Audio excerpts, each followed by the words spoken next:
Welcome to Courageous Conversations with Dr. Argie. Here, we transform lives, one courageous conversation at a time.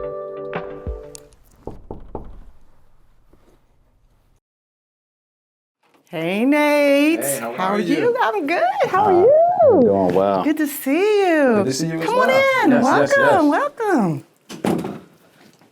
So, the weather is gorgeous. Yes, it is. It is. And we have earned this, I think. We've earned it. Because I felt like it was a little jinky, you know, it was a little cold and it was a little rainy. And then, you know, I'm ready. I'm ready for sunshine. I'm ready for vitamin D. How about you? Yeah, absolutely. It's been very inconsistent with the weather. So now to have the weather that we do have is a blessing, even though the humidity is not my thing. Not your thing? No. Well, if you go a little bit further south, you know, you're going to get, you know, more humidity, right? Because DC, Virginia, that's on a whole different level. Absolutely. Yeah.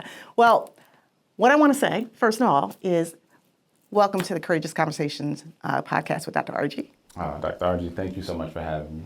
It's a pleasure. Oh, my God. So I've been excited to not only meet you, but to have this courageous conversation. It is, to me, a blessing that by the time our viewers hear this, we will have passed this particular date, but this is Juneteenth. So I want to say welcome and happy Juneteenth. Absolutely. Happy Juneteenth. Yeah, we earned that. We not only earned the weather, we earned this Juneteenth. Absolutely. And so sometimes this is what I think, Nate, that, you know, we, myself included, I can be all up in my head. I can be whining about this thing or that thing. I worked too hard, blah, blah, blah.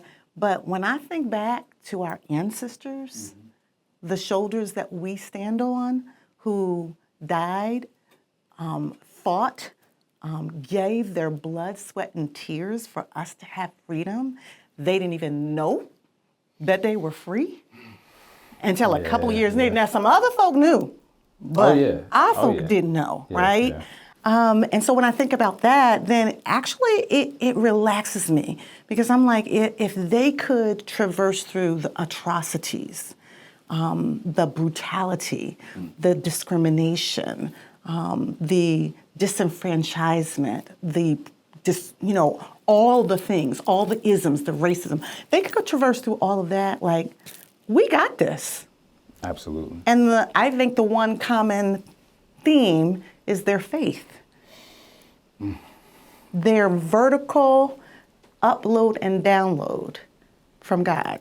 Absolutely. You know, and so we don't, for me, you know, again, when I start thinking about how hard things can be, and even in this culture, how hard things are, I think to myself, okay, but we stand on the shoulders of greatness. That part. Right. And so there's another thing that's going on. There is, this month is Men's Mental Health Awareness Month. Yes. Right? May was Mental Health Awareness. This is Men's Mental Health Awareness. So this is why I was excited about this conversation. And Father's Day is coming up, right?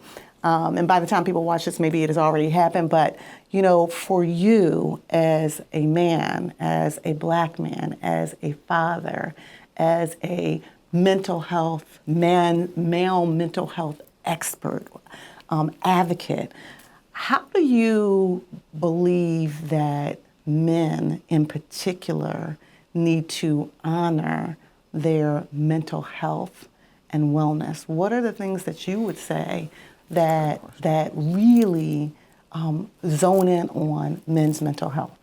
Absolutely, and just to backtrack just a little bit in regards to just Juneteenth and standing on our ancestors' shoulders, think about it this way. They don't even have the resources and the access and certain things that we have to this day, but we carry that blood of resilience on top of having the resources and the access that we have to utilize to get well. So when I think about men's mental health, for all of the men listening, this is the time to really get serious about prioritizing yourself. In whatever form that looks like, to get to a sense of peace. I think a lot of times for men, and this was me in my experience, it was the most important thing was chasing success. the more mature I've become, the more I've grown through adversity, I realize success is actually spelled P-E-A-C-E. And for us as men during Men's Mental Health Awareness Month, and just every month outside of this, we can't just even put it into a month, but I know we highlight it here.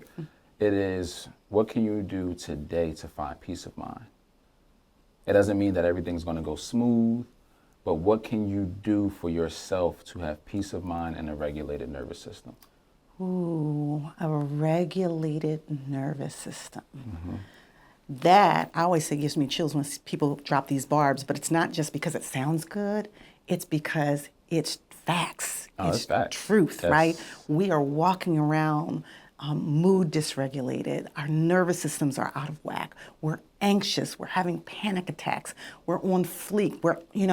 And what happens is we're human. Well, really, we're spiritual beings having a human experience. Absolutely. And part of that human experience is oftentimes when we're unwell and we're not showing up as the best versions of ourselves, we tend to displace whatever's going on inside of us and project that out. And then somebody else has to cash a check that they didn't write. Come on, Right? come on, you talking. So I was so excited about this courageous conversation because there's a chapter in my book, in the second chapter is called Money, Sex, and Kids, How to Win in Your Relationship. Wow. Right? And as a therapist for many years, one of the things I recognize is that money, the lack of or the covenant to that, becomes a problem sometimes. Sex, not having a healthy sexual relationship with your partner, a willing adult, if you will, and the other emotional intimacies can become a problem.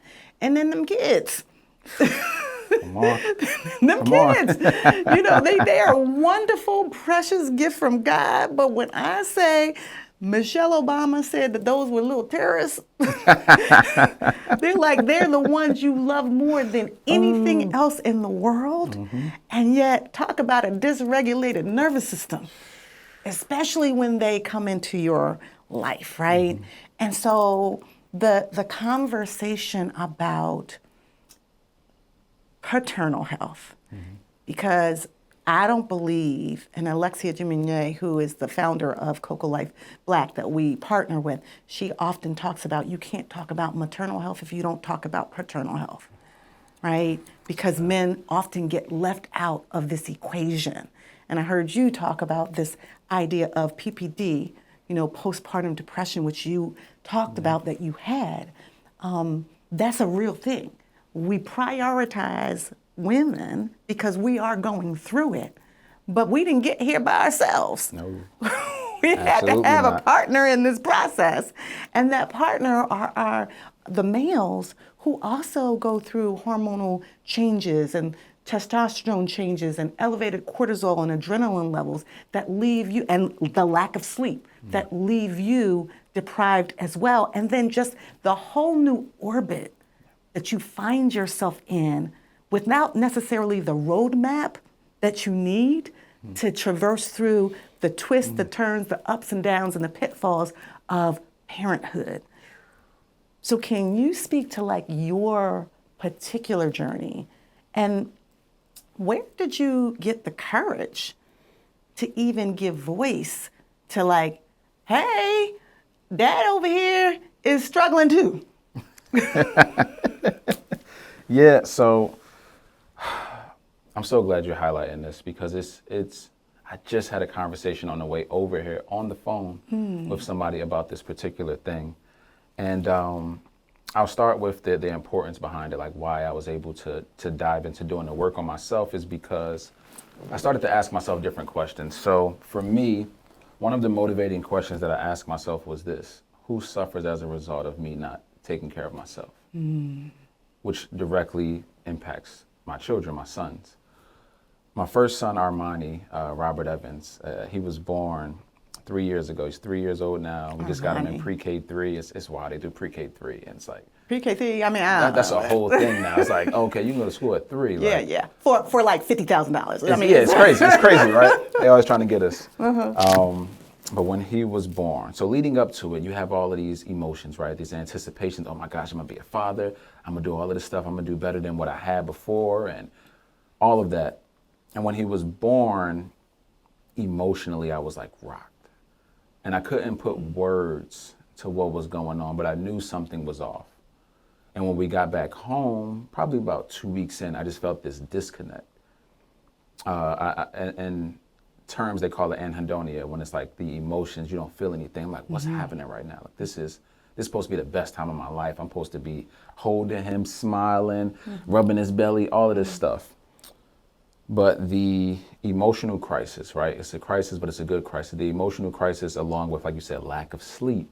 I'm thinking, projecting down the line, oh my gosh, this kid is going to have to learn from me. I'm his first teacher. I got to protect the family. I got to provide for the family. I got to make sure my wife is good. I found that I was neglecting myself in the process of that experience because I was hyper-focused on everybody else. And as a man, of course, you're supposed to be there. But I ended up talking to my therapist, and through several... Whoa. Stop it. Yes. Talking to your therapist, right? Oh, yeah. Right. Oh, yeah. Because We therapy talk all the works. time. Yes. Oh, yeah. Yes. No. Yes. Get y'all a therapist for sure. Like, therapist and a coach, I have both at the same time. I'm a coach myself. Excellent. And through talking through my therapist and really walking through some things, she helped me to identify language of what I was experiencing and how depression was showing up for me. Because I didn't know that I was depressed at the time. I was like, what is happening? Because I thought depression was lethargic, you're laying around, you're not interested in anything. But for me, it was showing up as high functioning depression. So I actually started to do more stuff, more work, more travel, more of this to mask how I was feeling. But when she gave me the language, it helped me to realize that it wasn't just me. When she broke down PPD, and it was like, oh, 1 in 10 men deal with this. And these are only the men who get screened. This isn't everybody, right? These are the men who are aware enough to go get tested, go see what this is all about. And in that, it helped me to understand, 1, I'm not alone, but 2, I need to go find some resources. The issue was this. When I started to look for resources, I couldn't find any. There wasn't a whole plethora of resources for fathers going through paternal postpartum. And I was like, what's happening right now? So I said, you know what? Because I can't find any resource, I'm going to become one, but let me do my work first.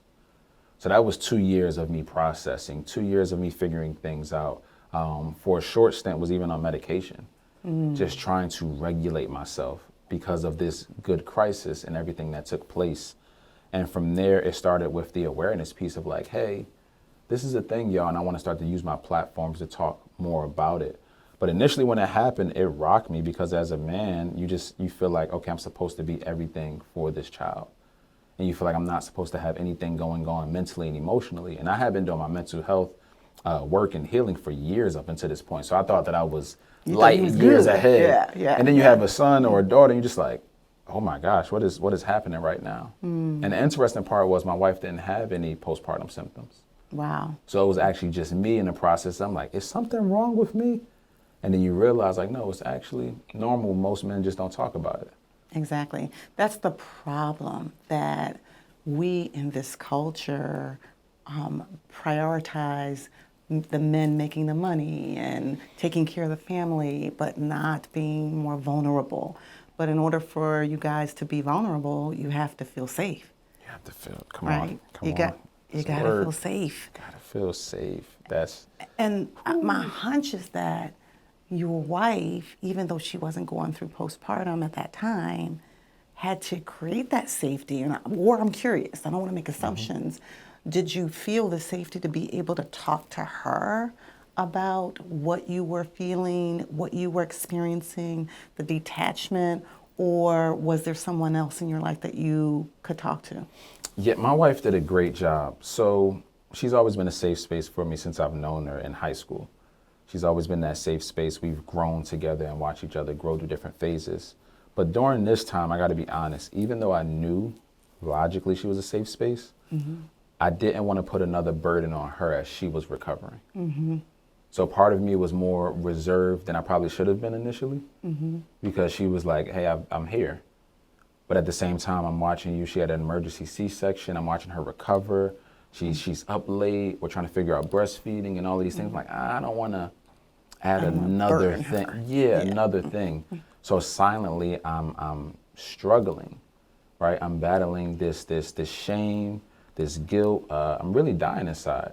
When the reality is, I had a safe person there the entire time. And once I talked to my therapist, I started to have more conversations with my wife, and she developed that safe space for me, because that's what we need as men. As much as we provide safety, a lot of men are closed, right? Are silent because we don't feel safe, even though we're the ones who need to provide the safety as well. So it's like, who's our safe space? Yeah, yeah. I mean, so there's so many things. One, I can tell you that I love men, and particularly, I love black men.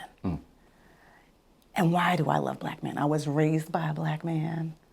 My grandfather was a black man. Love it. My amazing husband is a black man. Come on. And I had uncles that sewed into me as black men. And maybe I have a special place in my heart for black men because you all carry the weight.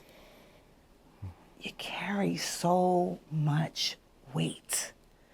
And there's not always the pathway. You're not taught you do this and then that, right? It's not 1 + 1 = 2. There are not enough safe spaces for you. There are not necessarily those that say, I got you. And just like your therapist said, you didn't even have the language. No. So that you, as black men, traverse through life not always having, number one, the safe space, number two, the words and the voice and the agency to speak truth to not only what you're going through and growing through, but y'all don't even have the space to speak truth sometimes to power. So you have to hold it in, right? And then you get misunderstood.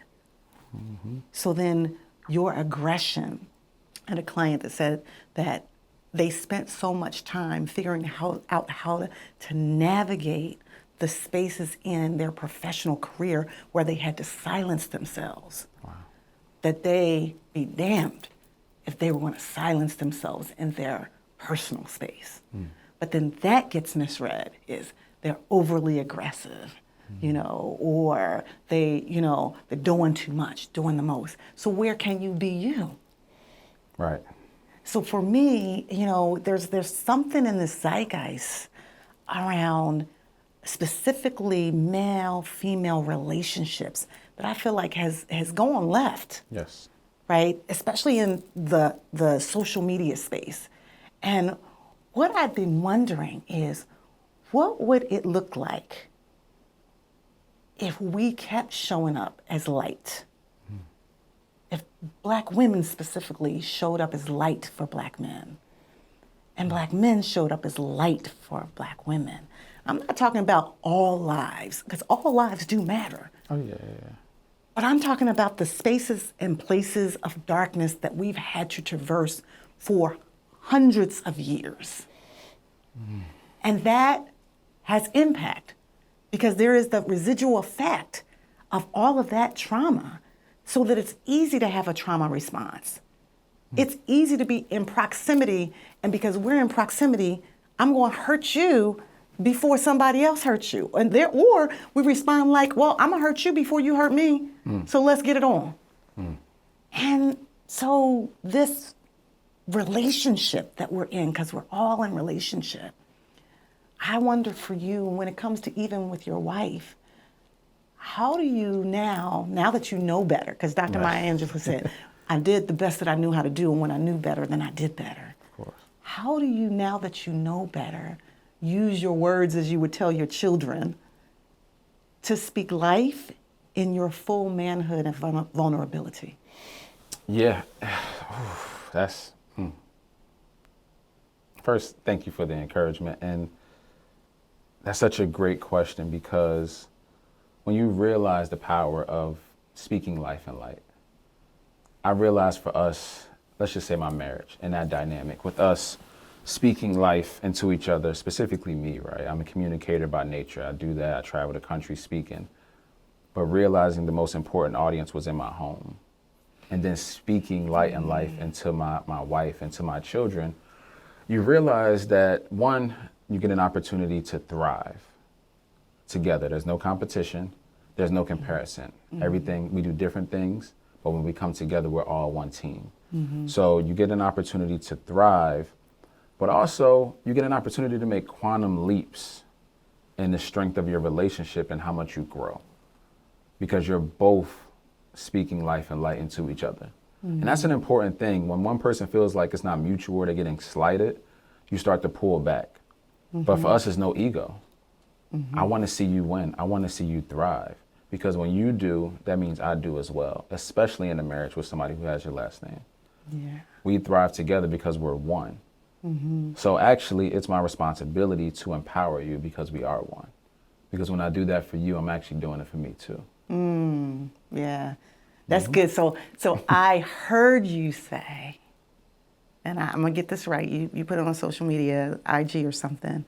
What is it like to be in a relationship with me? Now, I said something different. I was on a show many years ago. I was on a Today Show, and I said something I thought was pretty easy. I say it to my clients all the time. I'm like, have an evaluation period. Like at the job, you write down your little evaluation and you say, this is what I think I've done well. And then you ask your superior or whatever to write down their evaluation and see if it matches up. So I said, in relationships, could we then go score ourselves? This is what I think I'm doing well, and share that with your spouse and see if they think the same thing. Because maybe they do, and maybe they don't. Right. But I like the way Right. I like the way you put it. Like, what is it like to be in the house, in a relationship, married to Nate? And it caused me to think about, my husband and I talk about this all the time because he said, if only they knew Dr. Archie. If only the people knew. You'd be like, I mean, he has all these, he don't like when I say this, but he does. He has these terminologies for me, goony goo goo, and because, Calamity Jane, because I'm a little clumsy, Dusenberry, like I don't even know where he gets these names from, but I can be a little goofy sometimes, and I kind of actually like being goofy because I spend so much time being serious. But I'm also a little bit of anal about things, and then he also calls me a bully, and I am. I'm like, did you put that away? I own my bulliness. But I can't. But when I first got married, I was like, oh, Argie, this is gonna be a problem because you want everything in its place. You believe in the one-touch theory. You take it and you hang it up where everything has a place. And for the life of me, I don't understand. I still don't get it how my husband actually walks past 2 coat racks to put his coat on the banister or the chair that is not a coat rack. And he says, well, I might go back out again. It's temporary. I feel called out. I feel called out. Goodness. Hold on. He's trying to justify his actions. Okay. However, I did have to check myself. Put me in the hot seat. Because you were telling me, I had to check myself because I was like, you know what? Two people live in this house. It can't all be your way, because if it's all your way, then you're in an upside down relationship. Yes. And you're not winning. And if one person has to be right and the other person has to be wrong, then the relationship loses because it's just different, not right or wrong.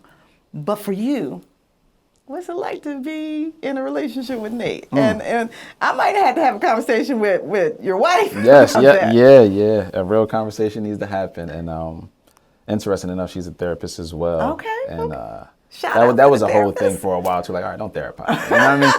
But I have my own therapist, right? Something that's helped us is, do you want to be right or righteous, right? So it's like I got tired of trying to be right because it was too much work. But the thought of like, what is it like to experience Nate? That thought was realizing I don't want to move in my arrogance, assuming that I'm being effective in this relationship. So I've known my wife since 2009. We met, I was a senior in high school. She was a junior. We met, I think, 2 weeks before I graduated. Wow. Which was really interesting because I played basketball for 4 years, got a scholarship. She cheerleaded for the 3 years that she was there while I was there. Never crossed paths until the last 2 weeks. And we became cool friends and then got kind of serious maybe like a year or so later. But that's when I knew her then. This is the teenager, right? This is before, 21. This is before marriage. This is before kids. And she's ever evolving and growing, like so am I. So I'm like, okay, let me not assume that I'm doing great at this, because I don't know what I'm doing in marriage just yet. I don't know what I'm doing as a parent. People gave us insight and advice, but the reality is you're building your own blueprint. So even if you gave me some insight and some game, I can use it, but there's certain things that are going to work and certain things that aren't for us. So for me, one day I was like, man, we were hitting a rough patch, and I was like, maybe I'm not doing that great. Like, I've been assuming that I've been crushing it as a husband. Like, I'm doing it. I'm the guy. People see us, couples goals, and it's like, man, Nate, you really... And I'm like, I don't feel like I'm doing that. So let me just ask. Let me not make assumptions. And that's one of my rules, is to never make assumptions. Got that from the 4 agreements. 4 agreements, yeah. So I try not to never make assumptions with anybody or anything, because I cannot read your mind. Even if I've known you for years, I can assume, but the reality is I don't know. So even with my wife, it was the same thing. And asking that questioning and getting insight, what it does is it makes me a greater husband. It's not a jab at me, even though it might sting a little bit. It might hit my ego a little bit, it might hit my pride. But the reality is like, I want to grow. So I played sports my entire life since I was a kid. Oh, and I wow. played basketball. And one of the ways that you grow is being critiqued on certain parts of your game. You can't get better if you don't know, like, hey, that's not a great pass over there, or you should work more on your left hand a little bit more, your free throw percentage down. You got to know the areas where you have gaps. So for marriage and other relationships, it was the same way. I can be arrogant and assume that I'm doing so well because I'm the man. Or, hey, I actually want to do very well at this, so let me know the things that I'm having a challenge with, so I can try to meet those things right there. And when I did that, I learned, like, oh, okay, I was doing all of this, but you actually wanted acts of service. I thought that it was just others. I could have saved some money. You got 20 bags in the closet. I could have saved all of this. We could have did a trip. We could have kept some money. Oh man, I could have cleaned the dishes. I could have. So in learning that, I was able to change different behaviors, which then was able to shift the mood of the home. So now we're growing closer, not because I made assumptions, but because I just asked. And I continue to ask myself, hey, are there ways that I can grow? Because you can't grade your own test. Yeah. And a lot of people try to grade their own test. Yeah. Or you assume, like, man, I know I've been doing it as a husband. I know I'm doing this thing, man. And I show up, and yes, you do those things. But have you ever asked, has this been effective for that person? Do they feel more secure?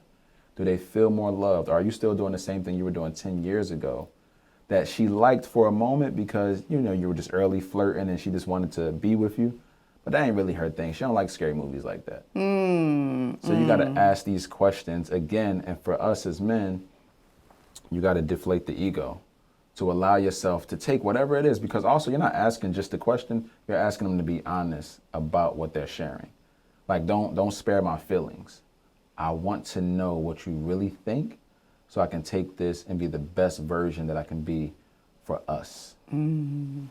Ooh, dropping nuggets. I love it. I love it. Here's the thing when you ask a question, Nate. You got to be prepared for the answer. And a lot of people want to ask the question, but they ain't even ready for the truth. Remember that? What was that movie? You can't. They got. You can't handle the truth. You can't handle the truth. I forget what movie, Top Gun or something like that. You don't want the truth. You can't handle it. So we got to be able to handle the truth. I always talk about 4 T's: truth, trust, transparency leads to transformational breakthroughs. Oh, I like that. Right. So you got to be truthful with yourself and others, which builds trust in the relationship, that allows you the transparency that you really need to go deeper to ultimately get to the transformational breakthroughs. I like that. And, there's some core themes that we miss, because the truth is, in our family of origin, oftentimes we didn't get these messages. No. We didn't have those stellar models. We're sometimes figuring it out as we go. There's going to be a lot of twists and turns and pitfalls along the way, and that's just life. Life be lifing. But this whole thing called marriage, this institution of marriage, is a beautiful tapestry of ups and downs, but you got to be willing to take the ride. And a lot of people ain't willing to take the ride, or they want to take the ride, but they want the ride to be fun all the time. And so, it sort of leads me to this other idea, which is really interesting. But before I do that, I want to make sure that you guys, if you like this conversation, if you believe in courageous conversations, I want you guys to follow us. I want you to like, I want you to share, I want you to subscribe. I want you to let other people know that we are having courageous conversations with Dr. Argie. We have amazing people like Nate Evans that are on our show. So keep watching. So I have this question. You talked about grief. Yes. And you talked about it in an interesting way.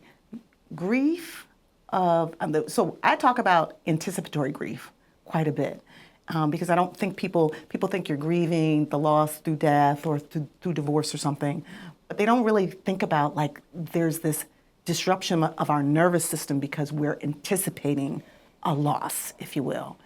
And from your perspective, when you talk about grief, you talk about it from the perspective of grieving the thing that you never had and not even realizing that that is a process of learning to let go of the thing that you didn't have, whether it be a mother, a father, someone who gave you what you needed, a safe space, places to trust others, a healthy relationship. So can you share more about how you arrived at that? And if you even have an experience of something that you've grieved.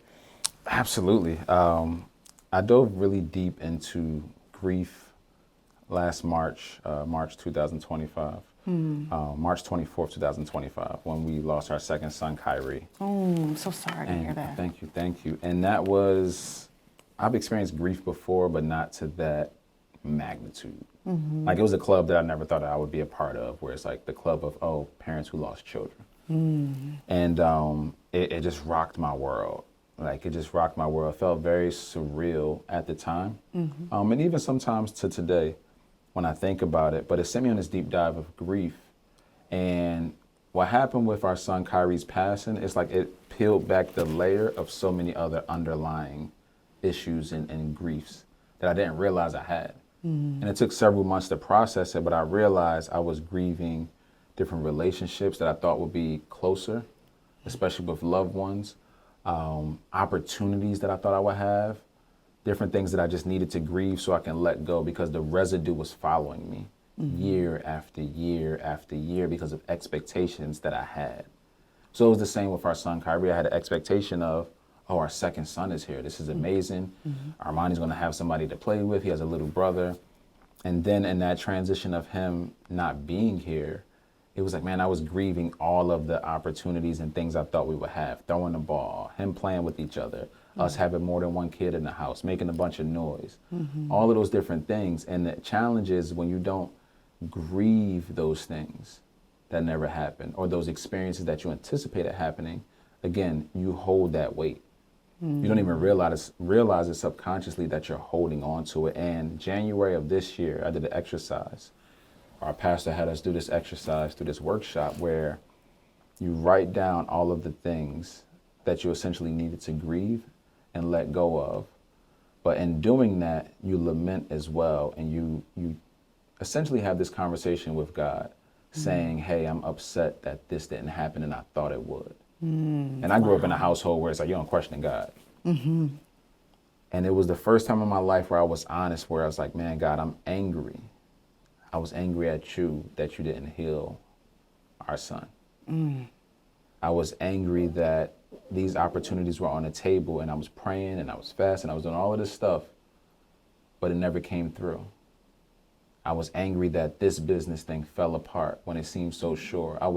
I didn't even realize I was harboring so much until I sat down long enough to process the things that I was still holding on to. And in grieving that, I was able to let go of that residue. So then I can actually look forward to what was next and move with confidence. Because before it was just like, man, I'm holding on to this thing, but I'm saying all of these, kind of like these biblical quotes and different things. And it's all going to work out. You know, God's favor is all on you. And I know all of this stuff. I know the scriptures. I know all these different things. And at the same time, I wasn't being honest with myself about how I really felt. And that's what grieving is. My coach always says, he says, adults lie a lot. He said, adults lie a lot, more than children. To ourselves, most importantly. To ourselves all the time. And that was the first time where I'm going to stop lying to myself and be honest. I was highly disappointed. I was angry. I was frustrated because all of this happened. Yeah. Even when I felt like I was a good person, even if I felt like I was doing the right things. And for me, that's what grieving looked like. And even to this day, just learning to be honest before God, but really just honest to myself. Like, Nate, you ain't gotta throw Jesus glitter on this. You ain't gotta sugarcoat this. You can be very real about how you feel. And the God you serve isn't offended by that. You know what I mean? Yeah. So that helped me a lot in that grieving process. But realizing, even for the people who may not have children, right, or lost a loved one, there's a lot of men who are grieving dreams that they once had. Like I said, I was an athlete, ruptured both of my Achilles, thought that I was going pro. And that thing is snatched away from you that you've been working on since you were 5 years old. And you've been holding on to it. So now you're the guy at the high school basketball games talking about your scores and different things on the board, and you're 40, 50, 60, and you're holding so tight to that thing, and you're not able to let it go and move forward with life. Yeah. You got to grieve that. Yeah. Well, one, thank you so much for sharing your story and your heart. Now I know, now that we know each other, of course, I believe in prayer. I know what to pray for couples, because I believe that couples are under attack. Oh, yeah. Everywhere. And oftentimes it comes in a very insidiously, like a thief in the night, and you don't even know that it's happened to you. And that distance becomes bigger and bigger and bigger. And so I know how to, direct that energy. When, I think about men specifically, and you are a direct correlation with energy to us as women. And so the stronger you are, and the more healed you are, the more connection you can have to us, and vice versa. And so when you speak about healed men, right, help men heal, because there really is something with y'all man speak we don't know nothing about. I mean, y'all can be like, what's up, dude? Yo, what up, right? Right. Now, for us, or somebody says, well, how was your day? Good. It was good, right? And y'all you can read between the lines. For us, it's like, well, I went to the store and I did it, blah, blah, blah. We have all this language. I knew we were going to have this conversation, and shout out to my soror, Brooke Reynolds. We had coffee this morning, and somehow we got on the conversation. I appreciate her so much, because she said she remembered that 30 days after my mom passed away, I got married. Wow. To the love of my life. My mom passed away November 28th, 2014. We moved the wedding up to December 28th, 2014. Wow. We moved it up with the hope that she would be there, and she was, because I would have never got married, in the winter. But it was a beautiful sunny day. I know that she was there. She had the best seat in the house. But I also had to say something, because we were having this conversation about men crying. And I shared with her this morning that I've only seen my father cry 3 times. At the funeral of my grandmother, on the day that my mother shut her eyes for the last time. And by the way, I waited up all night because I knew she was transitioning. And my dad came in the room and said, go get some coffee. I go downstairs to get the coffee. I come back, she gone. That's 60 years. She waited for him to be in the room. And so that 3rd time I saw my dad cry, someone called me and said he was in the hospital. But really, he had just gone to the doctor and said he was not feeling well. He was depressed. He ended up in a psychiatric place. My dad was a homicide detective. Wow. And he's like, they got me locked up in here. I said, well, did you sign yourself in? I said, did you sign yourself in? He said, I don't know what this is, but you need to come get me. He had no idea. He just saw the door locked behind, and he didn't see a handle. He said, am I locked up in here? Man. I was sad about it, but it was so funny. So Nate, I go get him. We go home. We sit at the kitchen table. I had a half a sandwich. I give it to him, and I said, what's going on? And he said, I don't want to be here. me and your mom were together for 60 years and I don't want to be here. This ain't how it was supposed to go. She was going to be here. You girls were going to take care of her. I'm a black man. I know I joke about living to 100, but I was supposed to go first. I don't want to be here. I don't even know what to do. And then he began to cry, like really cry. And that was the first time I'd seen him really cry. And I said, I got you. I got you. And what I understood then was he always only just wanted to be a good husband and a good father to his family. And that he was. But this journey without my mom, he didn't know how to do it. Now I can say he is now 90 years old, 90 years young. He's still here. Praise and God. My husband Morgan said, I want Mr. Allen's life because he's living his best life. I love that. For you, when's the last time you cried? Whew. Yesterday. In my car. In my car yesterday.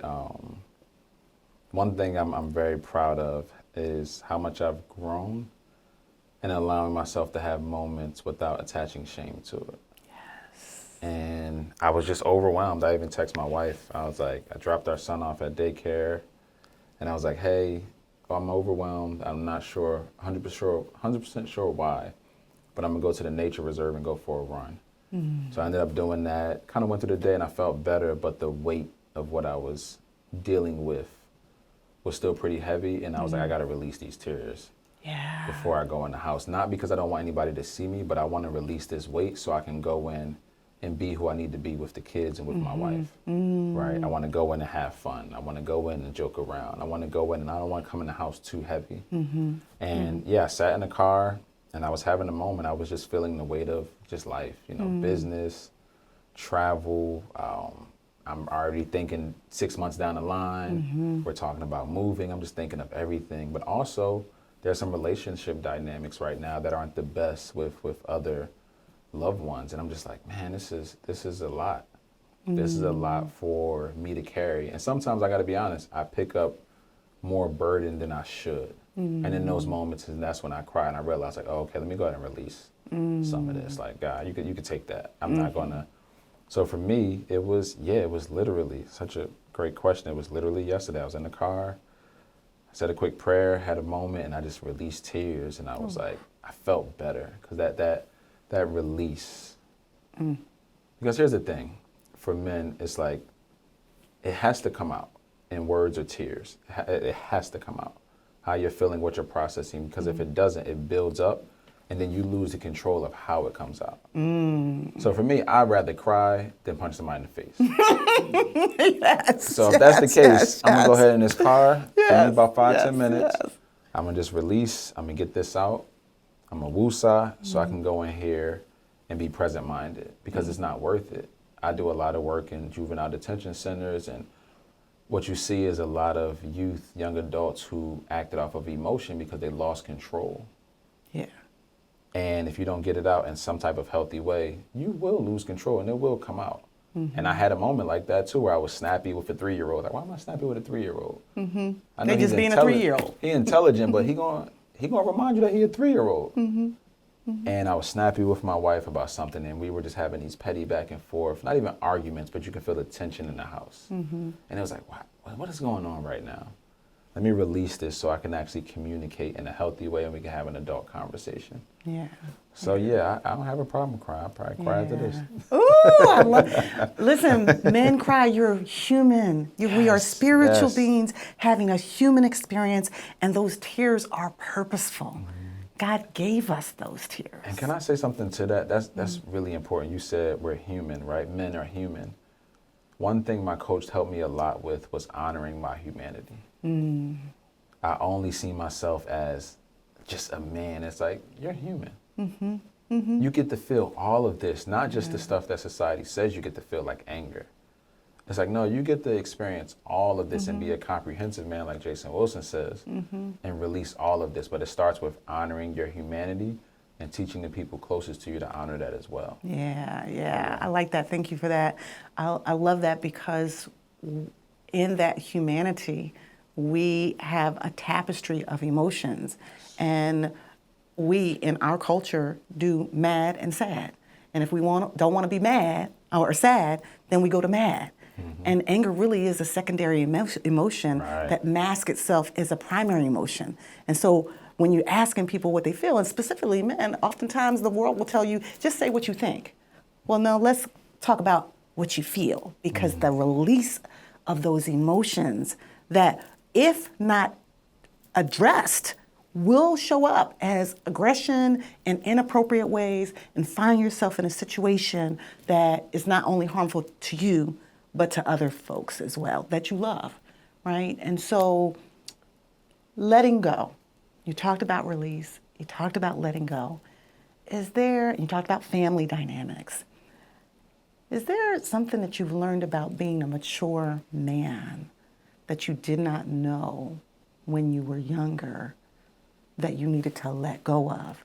Because I believe that we sometimes keep things far beyond its expiration date. That's good. That I didn't know as a young man that I needed to let go of. Oh, okay. So hopefully I can word this properly. I thought when I was younger that as you grow into a man, you naturally just mature. I didn't realize you just age. You don't mature. Ooh. Experiences and how you respond to experiences is what matures you. So there's a lot of men who have aged, but they're still like 14, 15. And for me, I started to do the work very early to mature, and I realized that I would be in a room with men who were twice my senior, but they were much less mature than me. And the toughest part about that is I had to learn not to judge, but just to understand. Because it can come off very arrogant, where it's like, man, how are y'all still thinking like this? And I had to realize, like, Nate, you've done a lot of personal development. You done been to therapy. Not for nothing, you low-key a unicorn. That's right. That's right. And you shouldn't be. It should be the norm. But realizing that you are the 1%, right? It brings an awareness for you to receive and accept where people are and love them where they are. Because I had an issue with that at first when I started to do my work to heal. I'm like, man, why are y'all here? I'm frustrated. I'm learning stuff in therapy. I'm like, man, y'all need to be doing this. Y'all done put me through this trauma. And then you realize most people, most men, haven't done that level of intentional work over time to heal themselves. So because you have this newfound awareness, you need to be sensitive on how you even respond to people now. Now you got a responsibility. It's like having a superpower. It's like, oh, now you got to be responsible with this superpower and not destroy everything because you have this awareness. So for me, that was the big thing. Because when I was younger, I just thought you just mature. You grew, you mature, you became a father, you learn these things. And then you start to get older and you realize where people had their strongest trauma, they're stuck at those years. Yeah. That's good. That's good. So there's one thing that we do, we're starting to do it. And that is, I'm gonna use a combination of something that I heard you say. You said, keep your promise to yourself and the promise that you made in the darkest times. Keep that, whether it's setting boundaries or whether it's just showing up for yourself or what have you, right? And so at the end of every therapy session, all of my clients know this, I ask them two things. What's your self-care and wellness plan, right? Between now and then, right? And they tell me what they're gonna do, so I gotta hold them accountable. And then I also ask them, what's your anchor word? Right? What's your anchor word? Because what happens when we have this cadence of every week or every 2 weeks or once a month, if I work with them for a while, is I want to have an anchor word that keeps us connected to the process and keeps us moving forward, that's rooted in some of what we've been talking about and processing, right? And so I'm trying something a little bit new in here. I want you to think about not only the promise to yourself, but what's your anchor word based on this conversation? And I'm going to connect it. Now, you might not be here for the next conversation, but the anchor word that you are leaving for our next guest will be here. So I'm going to ask you to think about that. Oh, I like that. And I'm going to ask you to write it down. Yes. Gotcha. That is good. Okay. So anchor word, right? So I got to write down my anchor word.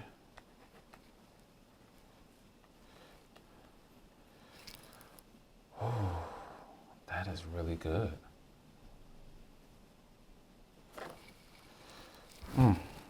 Now, if it could be a phrase, but Yeah. Okay.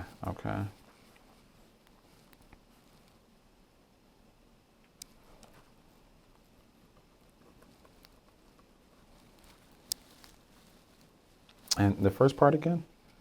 I know it's the anchor word. And the promise. And the promise.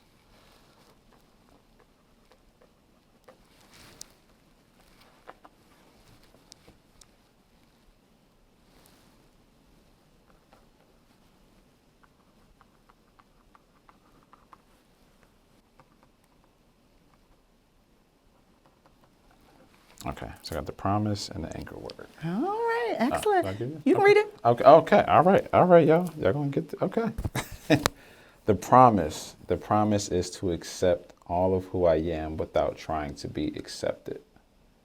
To accept all of who I am without trying to be accepted. And just for context on that, I was a chronic people pleaser for years. That was that's what shame brought up in me at a very early age. It was when you get approved by other people, you get validated, and you're loved because of that. And I just drug all the way into adulthood, marriage, and even up to recently working through therapy. It was being okay with Nate without every other attachment that I have, whether that's author, speaker. Can you be okay with just Nate and with everything else being a bonus? Nice. And the anchor word is acceptance. Acceptance. I love it. So you are giving that promise and your anchor word to our next guest, who I'm going to make sure they get, and they will leave something for their next guest. One, I thank you for being on the show, Courageous Conversations with Dr. Argie. This has been a courageous conversation. Yeah, we went there. I loved it. Thank you so much, Dr. Argie. This is not only, not just our first encounter, I believe it's not going to be our last. So I look forward to you coming back and us doing great things together. Keep up the great work. Absolutely, and you keep doing the same. Thank you. Thank you.